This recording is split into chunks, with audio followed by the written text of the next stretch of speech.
Iesu, aros bydd gan mae gwedd wastadol, fydd y bresennol nebi.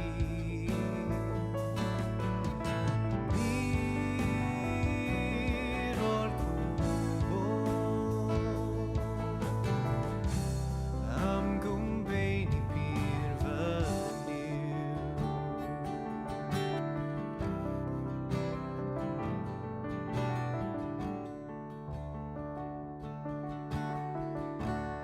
Awr o'th bir gymdeithas felys, awr o weld y wyn yn pryd, sy'n ragori fydd o weithiau a'r bleserau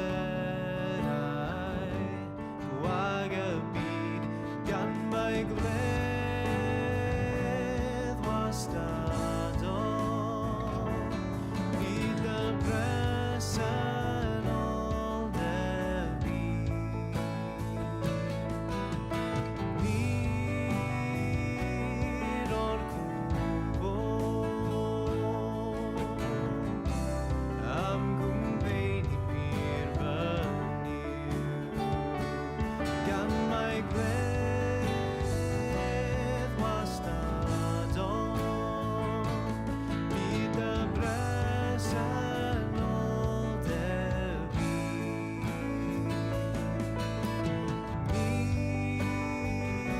Bir o'r cwbl,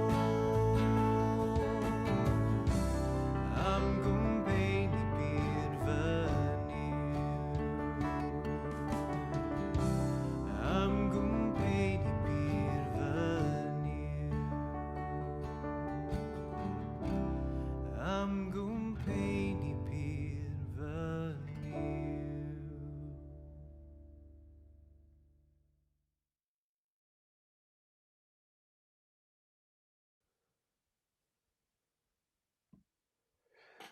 Bore da iawn a chroeso cynnas I chi gyd yma i'n gwasanaeth diweddara ni o Fro Aled.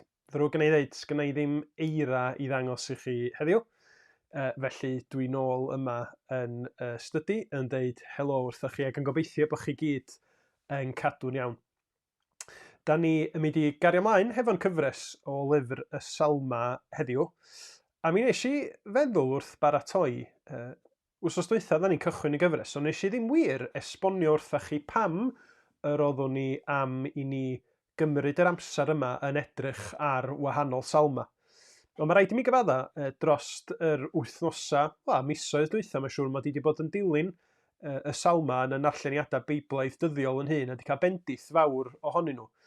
A hefyd, y sylweddoliad hwnnw, bod y salma yn lyfr hynafol, bod o trwy waith yr ysbryd yn un sy'n gallu bod mor berthnasol a byw i'n gwahanol sefyllfaoedd ni heddiw. Ac a deud y gwir, fel gymaint o'r Beibl, mae o'n helpu ni pan ydyn ni mewn cyfnod o argyfwng, cyfnod lle mae yna lot o bethau rhyfedd a newydd yn dod i'n rhannu, da ni'n gallu troi at y Beibl a sylweddoli sut mae'r Duw yma wedi cynnal, wedi nerthu, wedi achub I bobl trwy bob math o sefyllfaoedd gwahanol, a mae'n helpu ni I weld Duw mor eithriadol o raslon a chariadus sydd gynnon ni, y Duw tragwyddol hwnnw sydd ar waith yn bywydau ni. A dwi'n gweddio y cawn ni fendith wrth I ni edrych ar wahanol salma, rhai yn gyfarwydd a rhai ella yn fwy anghyfarwydd. Wan bore yma, da ni'n mynd I gychwyn yn mawl yn gwrando neu'n canu un o salma can Edmund Prys. Wel, mi gyfansoddwyd neu mi gyhoeddwyd y salma yma neu aralleiriad o'r salma i'w canu yn 1621. Felly 400 mlynedd yn ôl yn union I leni. Ac ella bod chi'n meddwl, pam da ni'n gorfod canu neu gwrando ar eiria sydd wedi cael eu cyfansoddi 400 mlynedd yn ôl? Typical Rhodri yn licio hanes eto. Ond nid dyna'r unig reswm. Dwi'n meddwl bod o yn eithriadol bwysig i ni sylweddoli be yda ni'n neud pan yda ni'n addoli yr arglwydd Dduw. Meddyliwch, da ni'n cymryd geiriau o lyfr y Salmydd gafodd ei sgwennu filoedd o flynyddoedd yn ôl. Da ni'n defnyddio geiriau, dwi'n mynd deud Cymraeg ydyn nhw i ni, ond geiriau fysa wedi bod ar wefusau ac ar gof yr arglwydd Iesu hyn. Mi fysa'r Iesu wedi bod yn eithriadol o gyfarwydd ar Salma. Da ni rwan yn mynd i foli trwy eiriau arall eiriad o Salm 100 oedd yn fawl i bobl 400 mlynedd yn ôl, a da ni yma, bore yma, toc wedi hanner awr 10 ar Ionawr 17 2021 yn arddoli yr un Duw, yn gobeithio am fendith trwy'r ysbryd glân yr union yr un Duw sydd ar waith heddiw ac a fydd ar waith i'r dyfodol hefyd. Dyna be ydy addoliad hanesyddol yn yr ystyr bod o ddim yn hen ffasiwn, ond bod o yn mynd yn ôl i'r gorffennol, ond yn bresennol heddiw trwy'r ysbryd hefyd. A dwi'n gobeithio cawn ni'n gwefreiddio wrth i ni sylweddoli be yda ni'n neud yn gwrando ar y geiriau yma. Geiriau, fel o'n i'n deitha chi, sy'n aralleiriad o Salm 100. Dyma y Salm yn fersiwn Beibl Cymraeg newydd diwygiedig.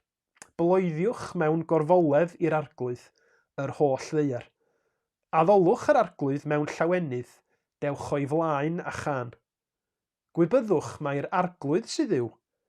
Efan gwnaeth, a'i eiddo ef ydym, ei bobl a defaid ei borfa. Dewch i mewn i'w byrth a diolch, ac i'w gynteddau a mawl. Diolchwch iddo, bendithiwch ei enw, oherwydd da yw'r arglwydd, yma ei gariad hyd byth, a'i ffyddlondeb hyd genhedlaeth a chenhedlaeth. Ac mi gan i foli ar gân wan hefo emyn rhif 75 yn llyfr Caneuon Ffydd, sef yr aralleiriad honno ni sôn wrthych chi amdani gan Edmund Prys. 75 yn Caneuon Ffydd, i'r arglwydd cenwch lafar glod a gnewch i fuddod llawen fryd.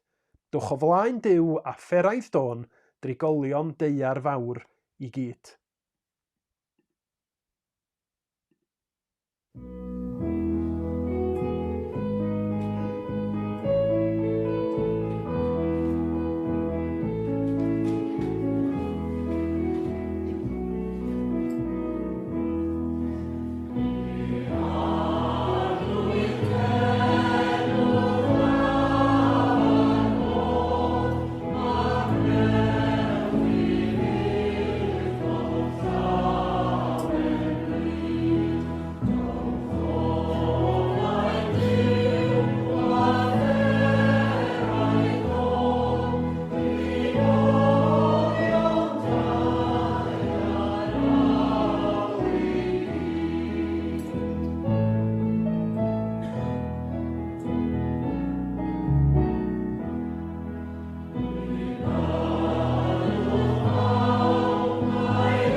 Wel, mi nes i sôn wrthych chi yr wythnos dwytha am gwrs y Beibl.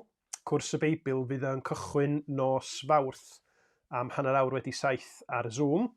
A mae yna dal gyfle i chi gofrestru os ydych chi awydd ymuno hefo ni.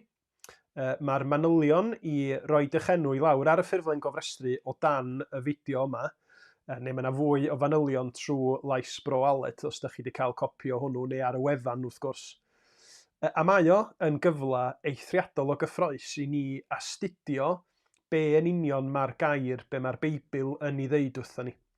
Ac i ni dreiddio yn ddyfnach i weld sut mae gwahanol rannau'r Beibl, yn enwedig ella rhannau mwy anghyfarwydd, sut maen nhw yn ffitio hefo'i gilydd a be sydd ganddyn nhw i ddeud wrthon ni fel Cristnogion heddiw sydd yn dyheu i gael nabod Duw trwy Iesu Grist yn well. Felly, cofiwch groeso i chi ymuno a cofrestru o flaen llaw ar gyfer hynny. A rwan, da ni am gael gair bach gan Jos Edwards, Jos Coleg y Bala fysa ni'n ei nabod o yma, ond mae o bellach yn gweithio i Gymdeithas y Beibl. A dwi'n ddiolchgar iawn bod Jos wedi cymryd yr amser i ddeud gair bach wrthon ni ynglyn â cwrs y Beibl a sut mae bosib i ddefnyddio fo ar y we fel byddwn ni yn ei wneud. Felly, da ni'n gael gair bach gan Jos, ac yna mi fydda i'n gweddio cyn i ni gael y darlleniad am heddiw. Mae'r darlleniad yn dod o Salm 6 heddiw gan Sian Jones Llansannan. Mae cwrs y Beibl yn cwrs 8 sesiwn sy'n brofiad weledol o ddarlun mawr y Beibl. Mae wedi bod mor galonogol clywed gan eglwysi a unigolion yn rhedeg y cwrs yma a'n profi i rai am y tro cyntaf hyd yn oed fod y Beibl yn un stori mawr all gynnig gwirionedd a gobaith i'n byd ni heddiw. Yn y cyfnod clo yma, da ni wedi sicrhau yn gweithio hefo'n tîm digidol ni fod o'n haws fyth rhedeg y cwrs yma yn ystod y cyfnod clo. Da ni wedi sicrhau fod y cynnwys cyfan sydd ei angen ar gyfer y cwrs bellach ar platfform digidol newydd. Felly oll da chi gofod gwneud ydy sicrhau bod chi'n archebu y llawlyfr Cymraeg oddi ar ein wefan ni. Sicrhau wedyn bod chi'n cyfarfod ar Zoom neu pa bynnag ffordd da chi'n cyfarthrebu ar hyn o bryd. Ac ewch ati i wylio y fideos a mwynhau yr holl cynnwys sydd bellach i gyd ar y wefan. Pam ddim yn y cyfnod yma rhoi cynnig ar y Beibl a gweld a hefallai profi fod yna fwy iddo nag oeddech chi'n disgwyl.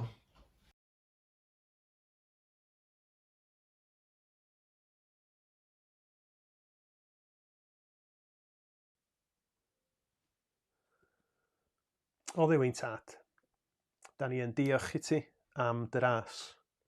Ac fel mae'r salmydd yn deud ata ti arglwydd yr ydyn ni'n dyrchafu'n enaid. O fy niw, yna ti yr ydyn ni am ymddiried. Neud i trwy dysbryd glân yn helpu ni i allu trystio'r newydd yno ti. I roi yn hunin yn llwyr i Iesu Grist mewn ffydd, mewn edifeirwch yn cyffesu yn bod ni'n bechaduriaid sydd angen dy ras di, ac yn llawenhau bod na faddeuant i gael trwy'r hyn nes di yn Iesu Grist, yn byw, marw ac atgyfodi mwyn dy bobl. Da ni eisiau clodfori dy enw di y bore yma, a da ni'n diolch bod ni wedi gallu gwneud hynny'n barod trwy y gan, yr emyn, o salm gan y clwson ni. Ac arglwydd, da ni eisiau a daddoli di. Daddoli di mewn llawenydd. Gan wybod mae'r arglwydd sydd yw. Efan gwnaeth a'i eiddo ydym, ei bobl a defaid ei borfa. Ac wneud i felly yn bugeilio ni yn ystod y cyfnod brawychus yma mewn gwirionedd, lle mae edrych ar y newyddion yn ysgytwad i ni o ddydd i ddydd. Arglwydd, ni di trwy dair ddangos dy fod ti'n dduw sydd ar waith heddiw, yn dduw sydd yn agos atan ni, yn dduw sydd yn caru ni a chariad di-derfyn yn Iesu Grist. Diolch i ti arglwydd yn bod ni felly'n gallu troi ato ti, yn gallu rhannu yn gofidia, yn rhannu'n gobeithio, yn rhannu yn bywyda yn llwyr hefo ti, yn yr ymwybyddiaeth o be mae Iesu wedi'n dysgu ni.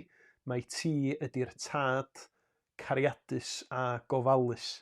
Arglwydd, da ni y bore yma felly'n gweddio arna ti'n bendithio ni. Nid yn unig wrth i ni addoli, ond bendithio dy bobl ar hyd a lled y byd, wrth iddyn nhw glodfori enw'r gwaredwr Iesu Grist. Ac yn benodol, wsos yma, da ni gweddio arglwydd am gwrs y Beibl, y byddwn ni yn ei redag ar y cyd hefo Brod Imbych. Arglwydd da ni'n gweddio byddi di eto'n rhoi doleini di i ni, wrth i ni ddarllan am yfyrio a trafod y gair. Ac fel ac yr ydyn ni yn gweddio bydd cwrs y Beibl yn fodd i ni ddod i ddadnabod di'n well. Da ni hefyd yn gweddio am yr ysgol Sul sy'n cael ei chynnal ar hyn o bryd. Y bydd plant a phobl ifanc hefyd yn dod i brofi'r wefr honno o wybod dy fod ti yn dduw cariadus ac yn dduw sydd ar waith yn byd ni, trwy Iesu Grist a thrwy rymd ysbryd glân. Nid i helpu felly arglwydd yn y cyfnod yma, y plant, y bobl ifanc, teuluoedd sydd nifer ohonyn nhw'n gorfod brwydro i gael amser ac i gael trefn ar ei bywydau wrth i gymaint o sefydliadau addysg fod ar gau neu'n gweithio ar ffurf wahanol. Arglwydd da ni'n gweddio byddi di'n rhoi heddwch ac yn rhoi nerth iddyn nhw, a hefyd i athrawon a rhai sydd yn gwarchod mewn meithrinfeydd ac yn gwarchod aelodau o'i teulu. Da ni'n ymwybodol bod na densiynau, bod na heriau arbennig yn dod o dan y cyfyngiadau sydd yn ar hyn o bryd, ond da ni'n cyflwyno nhw i gyd i ti. Fel ac yr ydyn ni arglwydd yn dyheu ac yn gofyn i ti sicrhau bod y brechlyn sydd yn cael ei rannu ymysg pobl rwan yn effeithiol, y bydd o'n gwarchod pobl rhag yr haint, ac y bydd yr wyddoniaeth yma sydd wedi gallu ogi'r brechlyn i ddod allan yn gwneud gwahaniaeth yn y ffordd yr ydyn ni yn gallu edrych ymlaen i'r dyfodol. Arglwydd diolch i ti am y cydweithio a'r wyddoniaeth sydd wedi sicrhau bod brechlynau yn dod allan, a da ni'n gweddio bydd na rwyddineb wrth iddyn nhw gael eu rhannu rhwng mwy a mwy o bobl. Ac wrth i ni feddwl am y cyfnod yma, arglwydd da ni'n yn arbennig yn eiriol a ran gweithwyr sydd yn rhoi i hynny'n mewn peryg, yn weithwyr iechyd a gofal, yn bobl sy'n gorfod parhau i fynd i'w gwaith gweitha'r gyfyngiadau a'r bobl eraill.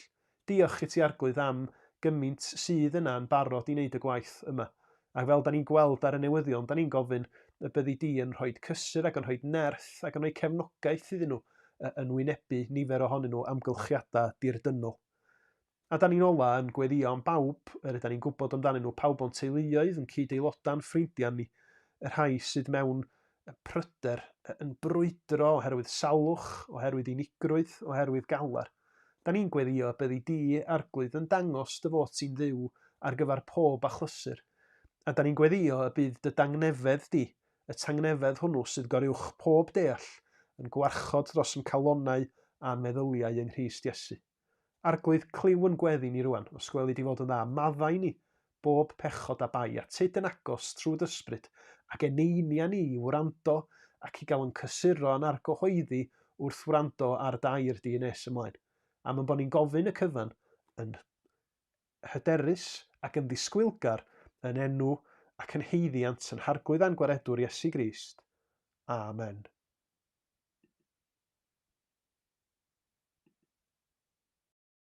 Salm 6. Arglwydd, paid am ceryddu yn dy ddig, paid am cosbi yn dy lid. Bydd drigarog wrthyf o arglwydd oherwydd yr wyf yn llesg. Iacha fi arglwydd oherwydd brawychwyd fy esgyrn, y mae fy enaid mewn arswyd mawr. Tithau arglwydd am ba hyd? Dychwel arglwydd, gwared fy enaid, achub fi mwyn dy ffyddlondeb, oherwydd nid oes cofio amdana ti yn annau. Pwy sy'n dyfoli di yn Sheol? Yr wyf wedi diffygio gan fy nhwynfan. Bob nos y mae fy nwelyn boddfa. Trochaf fy nobennydd am dagrau. Pylodd fy llygaid gan ofid, a phallu oherwydd fy holl elynion. Ewch ymaith oddi wrthyf holl wneithurwyr drygioni, oherwydd clywodd yr arglwydd fi'n wylo. Gwrandawodd yr arglwydd ar fy nisyfiad, ac mae'r arglwydd yn derbyn fy nweddi. Bydded cywilydd a dryswch i'm holl elynion, tront yn ôl a'i cywilyddion sydyn.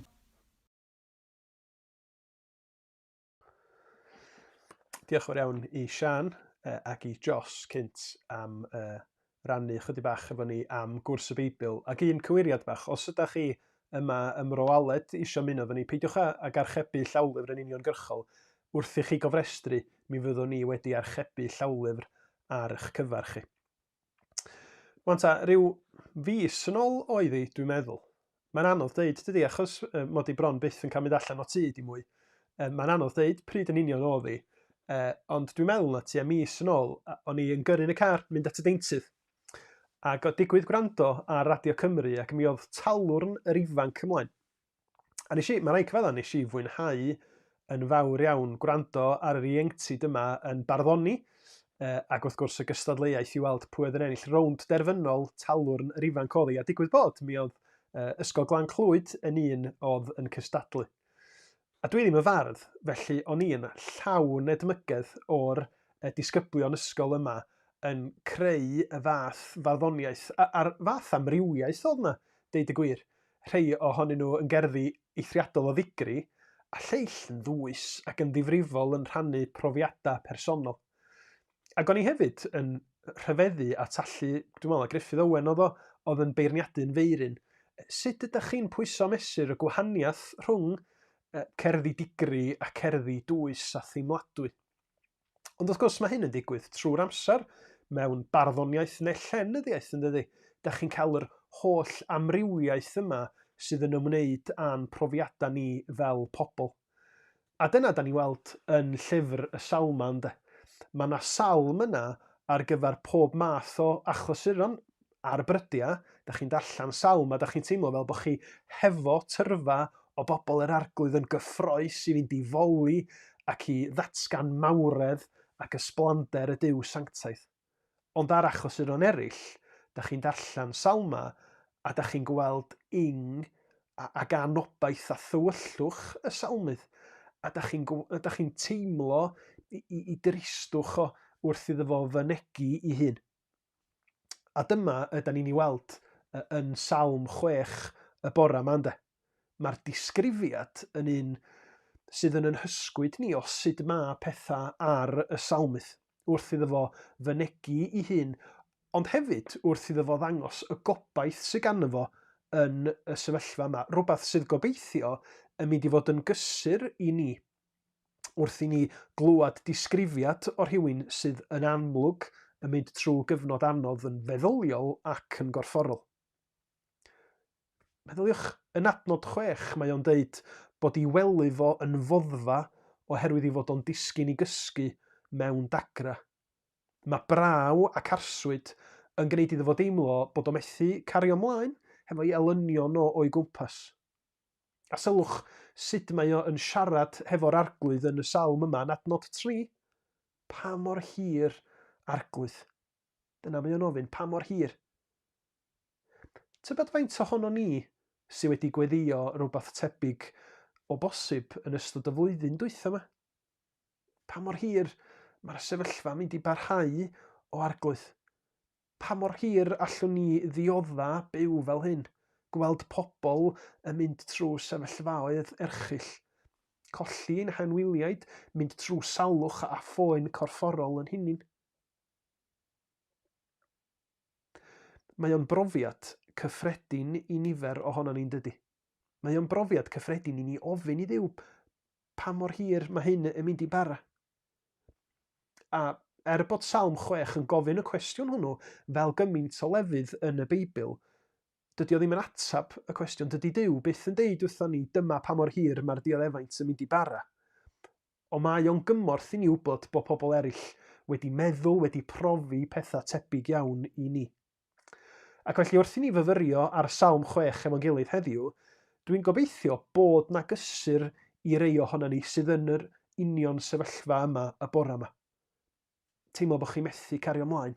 Teimlo tristwch a bod chi wedi cael eich parlysu oherwydd ofn neu pryder neu unrhyw fath o anobaith a thywyllwch. Ond dwi'n gweddio hyd yn oed bod rhai o'na ni sydd ddim felly yn y sefyllfa hynny ar hyn o bryd, y byddwn ni hefyd yn cael bendith o sylweddoli be bynnag ydy'n hamgylchiadau ni, da ni'n gallu gweld yn y gair, da ni'n gallu gweld hyd yn oed yn y salm yma, bod na gysur a gobaith oherwydd pwy ydy'r arglwydd a'r ffordd y mae o yn cynnal i bobl yn ei gwendid. Dwi'n dychmygu, tas yna rwy'n di gofyn i'r salmydd pan oedd o yn y cyfnod yma, sut oedd pethau, yn bysa fo di deud, mae pob peth yn llanast. Ond da ni'n gwybod yr union amgylchiadau tu ôl i'r salm yma, ond mae yna bosibilrwydd cryf bod o di methu, bod o di gwneud rhywbeth na ddylia fo am ryw reswm, a i fod o'n ymwybodol bod Duw wedi gweld y cyfan. Dyna di'r awgrym yn yr adnod gyntaf, ynddo? Lle mae o yn gofyn i Dduw beidio i gosbi fo yn ei lyd. Ond be bynnag ydy'r union amgylchiadau, mae o'n amlwg yn ymwybodol bod o mewn sefyllfa fregus. A mae o'n pledio ar yr arglwydd i drigarhau i fod yn garedig wrtho fo a iachub o. A meddylwch dyna un o'r arwyddion mwyaf sylfaenol o ffydd, ynddo? Yn bod ni'n cyfadda, yn gwendid, yn methiant, a'n hangan, ac yn troi at rhywun arall yn pledio ar Dduw i'n helpu ni yn y sefyllfa honno. Ond gai dynnu'ch sylw chi yn benodol at ddiwadd Salm 6 y bore yma. Ac yn arbennig felly adnodau 8 a 9, lle mae'r salmydd yn deud fel hyn. Ewch ymaith oddi wrthyf holl wneithurwyr drygioni, oherwydd clywodd yr arglwydd fi'n wylo. Gwrandawodd yr arglwydd ar fy neisyfiad, ac mae'r arglwydd yn derbyn fy ngweddi. Da ni yn gwybod yn ddigon aml dros y dyddiau yma, achos bod na gymaint o gynadleddau i'r wasg, gymaint o wleidyddion ar y teledu. Da ni'n gwybod am y gwahanol ffyrdd mae gwleidyddion ac arweinwyr yn cael eu beirniadu. Bod nhw yn symud yn rhy ara, bod nhw'n gwneud y penderfyniadau anghywir, bod nhw'n deud pethau yn y ffordd anghywir, ond un o'r beirniadaethau yma gwleidyddion fwyaf sensitif iddo fo, neu iddi hi, feirniadaeth hon, ta waith, ydy'r feirniadaeth bod gynnu nhw ddim syniad be da ni'n mynd trwyddo fo. Yr un peth dydy gwleidydd ddim isio glwad ydy bod nhw out of touch efo profiadau pobl gyffredin. Ond pan ydyn ni mewn gwewyr, mewn galar, mewn poen, mewn gofid, mae mor hawdd i ni gychwyn meddwl bod yr arglwydd Dduw out of touch yn dydy. Bod gynno fo ddim syniad be da ni'n mynd trwyddo fo. Ond cyndrwg ydy sefyllfa salmydd yn Salm 6, a'i anallu fo i gario mlaen, neu felly mae o'n teimlo, mae'r salmydd yn datgan rhywbeth eitha pendant am Dduw yn dydy. Ac mae be mae o'n ei ddeud yn rhywbeth syfrdanol os ydych chi'n meddwl amdano fo am chydig. Adnod 8. Clywodd yr arglwydd fi'n wylo. Clywodd yr arglwydd fi'n wylo. Mae yn hymateb ni fel pobl yn gallu bod yn amrywiol iawn yn dydy pan mae hi'n dod i grio i wylo. Mae yna rei ohono ni yn crio ar ddim, gweld ffilm drist, neu darllen peth am papur newydd, ond mae yna rei eraill lle mae crio yn rhywbeth nad sydd yn dod mor hawdd a hynny iddyn nhw, a mae crio yn rhywbeth y bysa nhw ddim yn dymuno i wneud o flaen pobl eraill. Sut bynnag ydach chi y bore yma, boed chi'n wylo'n hawdd neu ddim yn gwneud hynny yn aml iawn. Peidiwch byth a meddwl bod crio yn rhywbeth sydd angen i guddio oddi wrth y Duw sydd wedi'n creu ni. Ac a deud y gwir, be nawn ni sylweddoli o'r salm yma ydy fedrwn ni ddim cuddio yn dagra oddi wrth yr arglwydd Dduw. Boed o yn dod oherwydd poen, gofid, galar, rhwystredigaeth neu anobaith, mae'r arglwydd wedi'n clywed ni yn wylo. Ac wrth gwrs, mae o'n fwy na dim ond gwybodaeth foel yn dydy. Un o'r heriau mawr, fel o'n i'n crybwyll yn y weddi, un o'r heriau mawr y dyddiau yma, yn enwedig i rieni hefo plant ifanc, ydy sut mae trio gwneud eich gwaith o adra pan mae yna blant yn y tŷ hefo chi. A finna hefo merch 2 oed yn y tŷ hefo fi, mi ydw i'n clywed crio trwy'r amser.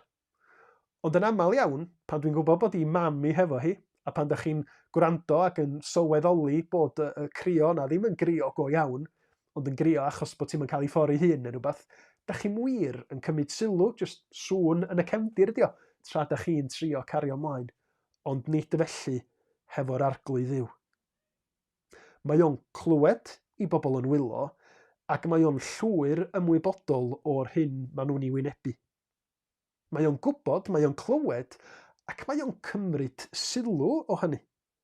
Mae o'n gwrando ar y weddi sy'n dod hefo'r dagrau.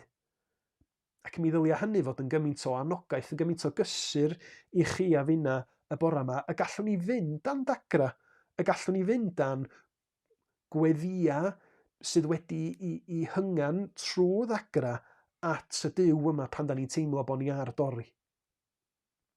A cofiwch, nid ryw un adnod bach random anisgwyl ydy hon yn deud bod Duw yn gwrando ar yn wylo ni.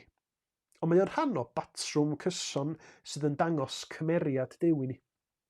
Dwi'n cofio parchedig John Pritchard yng Ngweinidog cyntaf yn pregethu ar y Salm 56 ac yn deud bod Salm 56 yn cofnodi y gwirionedd hyfryd yma yn Beibl.net. Mae o'n deud, ti'n cadw cofnod bob tro dwi'n ochneidio. Ti'n casglu fy nagrau mewn costrel. Meddylwch bod Duw yn ôl Salm 56 yn costrelu yn dal yn dagra ni. Does na ddim un deigryn yn cael ei wastraffu yn heyrnas Duw. Ac wrth gwrs, da ni'n troi at y Testament Newydd, a da ni'n gweld yn Iesu Grist bod gynnon ni un sydd wedi wylo ei hun, wedi profi tristwch, poen a cholled ac yn gallu cydymdeimlo'n llwyr a ni. A nid dim ond cydymdeimlo mae'r arglwydd Iesu'n gallu gwneud chwaith, ynddo? Mae hynny'n beth hyfryd.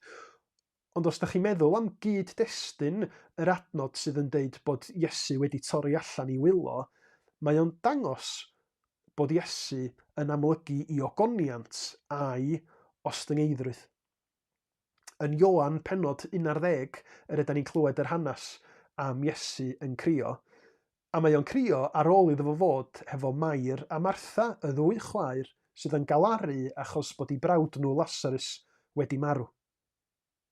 Mae y ddwy chwaer yn galaru, mae yna alarwyr o'i gwmpas o ym mhob man, a mae o yn torri allan i wylo, ond nid dagra o anobaith ydyn nhw. Achos i gydymdeimlad diffuant a'i gariad o tuag at y bobl yma, mae o hefyd yn gwybod bod na obaith yn dod trwy'r galar a'r poen yna, a'r gobaith hwnnw'n dod yn sgil be mae o yn mynd i wneud trwy fywyd a'i atgyfodiad. Achos yn yr un bennod, be mae o'n ddeud, y geiriau enwog hynny, y geiriau mae o'n ei ddeud wrth Martha ydy, my fi yw'r atgyfodiad ar bywyd. Pwy bynnag sy'n credu yno fi, iddo farw, fe fydd byw, a phob un sy'n byw ac yn credu yno fi, ni bydd marw byth. Ydy Duw yn malio am y nagrau i a chi bore yma? Ydy cariad Duw yn Iesu Grist yn berthnasol i ni yn yr union sefyllfa da ni'n ei wynebu? Wrth gwrs. Wrth gwrs bod Duw yn malio am yn hamgylchiadau ni, yn colledio ni'n gwewyr ni. Mae o di malio cymaint nes bod o di bod yn fodlon darostwng ei hun yn Iesu Grist i ddod ato ni, i brofi yr hyn da ni di brofi, i allu uniaethu hefo'n gwendid, hyd yn oed uniaethu hefo'n pechod ni trwy dderbyn yn pechod ni a mynd ar y groes mwyn yn hachub ni. Mae yna ddau fath o gysuro sy'n gallu digwydd sydd ddim yn rhyw lawar o help yn y pen draw yn does. Mae yna be fysa ni'n alw'n gysurwyr job, sef pobl sydd yn dod ac yn deud pethau sydd ddim yn anghywir, maen nhw'n wir, ond dyn nhw ddim wir yn berthnasol i'n sefyllfa ni. Dyna ddigwyddodd yn hanes Job ynde. Dydy hynny'n help. Neu, mae yna bobl sy'n trio'n cysuro ni trwy ddeud honiadau gwag. Paid â poeni, fydd pob peth yn iawn. Fydd pob peth drosodd erbyn dolyg, dyna un o'r pethau ddaru ni glywed ynglyn â yr haint yma. Fydd pob peth di pasio heibio yn go sydyn. Dydy hynna ddim yn rhyw help i ni os nad ydy o'n wir. Ond wrth i ni droi at Dduw, mae o'n gwrando, mae o'n cymryd sylw o'n sefyllfa ni, a mae'r Salm yn deud bod o'n derbyn yn gweddi ni, adnod 9. Gwrandawodd yr arglwydd ar fy neisyfiad, ac mae'r arglwydd yn derbyn fy ngweddi. Mae Duw yn derbyn yn gweddi ni, achos i fod o'n yn derbyn ni, os ydym ni wedi dod ato fo trwy Iesu Grist, os da ni wedi ymddiried yn hunin i Iesu Grist. Dyna di rhyfeddod y newyddion da da ni'n ei weld yn y Beibl ynde. Bod Iesu Grist trwy fywyd a'i farwolaeth droson ni a'i atgyfodiad wedi sicrhau derbyniad llwyr i bawb sydd yn edifarhau ac yn troi ato fo mewn ffydd. Derbyniad tragwyddol gan Dduw. Mi fydd na gêm bêl-droed yn nes ymlaen pnawn 'ma. Gêm bêl-droed rhwng Lerpwl a Manchester United. A mae'r frwydr rhwng y ddau glwb yna yn Lloegr yn enwog. A dwi ddim yn mynd i broffwydo'r canlyniad, dwi ddim ddigon hyrt i wneud hynny. Ond mae yna lot o sôn wedi bod, pwy sy'n mynd i ennill, pwy sydd fwyaf tebygol o gael y gorau ar ei gilydd. Ac wrth baratoi ar gyfer gemau mawr fel hyn, mae'n ddiddorol iawn gwrando ar sut mae rheolwyr clybiau pêl-droed yn siarad am eu tîmau. Achos weithiau mi gewch chi reolwyr yn deud, o dwi'n ymddiried yn fy nhîm, dwi'n nabod eu cymeriad nhw.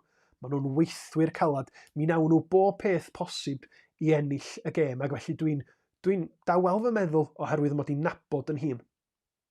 Tra mae yna reolwyr eraill yn gallu ychwanegu at hynny a deud, a sbiwch be mae'n hîm i wedi wneud.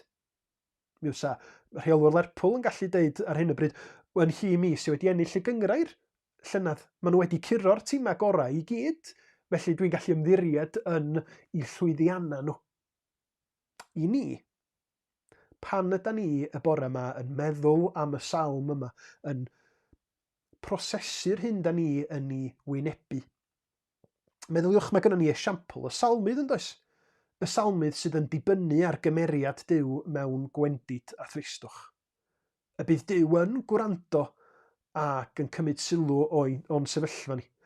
Ond ar ben hynny, ar ben yr hyder yng nghymeriad Duw, mae gennym ni hefyd yr hyn mae Duw wedi ei wneud trwy fab Iesu Grist. Mae gennym ni fuddugoliaeth Iesu Grist i ddiolch amdani hi, ac i fod yn anogaeth bellach i ni mewn tristwch dybryd.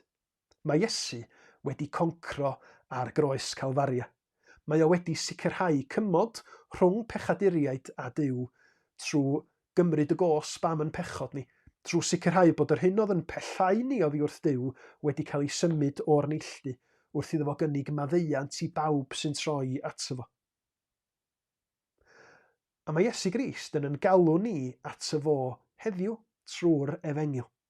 Ac wrth yn galw ni i edifarhau a troi ato fo, mae o hefyd yn deud wrth ddod ata i, mi fyddwch chi'n cael derbyniad gan y tad, gan y Duw sydd wedi clywed y wylo chi ac sydd wedi gweithredu trwy fab ei hun mwyn sicrhau y bydd na sychu dagra i ffwrdd am byth.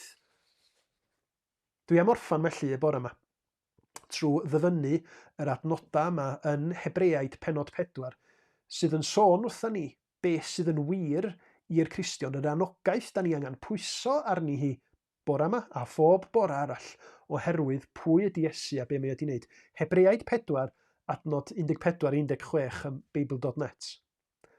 Felly gadewch i ni ddal ein gafal ar be da ni'n gredu. Mae gynnon ni archoffeiriad gwych. Iesu, mab Duw, sydd wedi mynd i mewn at Dduw i'r nefoedd. Ac mae o'n archoffeiriad sydd yn deall yn iawn mor wan yda ni. Mae o wedi cael ei demtio yn union yr un fath â ni, ond heb bechu o gwbl. Felly, gadewch i ni glosio at orsedd Duw yn hyderus. Mae Duw mor hael. Mi fydd o'n trigarhau wrthon ni ac yn rhoi popeth sydd ei angen i ni pan mae angen help arno ni. Cyfeithiad diwygiedig, felly gadewch i ni nesau mewn hyder at orsedd gras mwyn derbyn trigaredd a chael gras yn gymorth yn ei bryd, gan y Duw sydd wedi clywed ni yn crio. Yr un sydd yn derbyn ni'n llwyr yn Iesu Grist. Amen. Diolch i chi gyd am ymuno eto y bore yma. Gobeithio y cewch chi fendith yn myfyrio ar y Salm 6, a chofiwch bod yna gyfle i ni gael sgwrs efo'n gilydd ar ddiwedd y gwasanaeth ar y Zoom, a'r manylion cysylltu i'w cael ar wefan eglwysibroaled.com. Da ni am orffan rwan yn canu can cyfieithiad o gan eitha diweddar mewn gwirionedd, sydd yn annog ni i droi at Dduw i'w foli fo fel pobl Crist. Dewch bobl Crist cyfododd ef canwn fawl i'n brenin byw, a sylwch ar eiria yr ail bennill yn arbennig. Dewch bawb sy'n dioddef ing a loes, bawb sy'n deall beth yw poen. Dewch hefyd chi sy'n llawen iawn, rhowch eich diolch nawr i'r oen. Di gyfnewid yw ei gariad ef, a'i drigaredd sy'n ddidrai, yn ffyddlon bydd holl ddyddiau'n hoes, a'i heddwch yn parhau.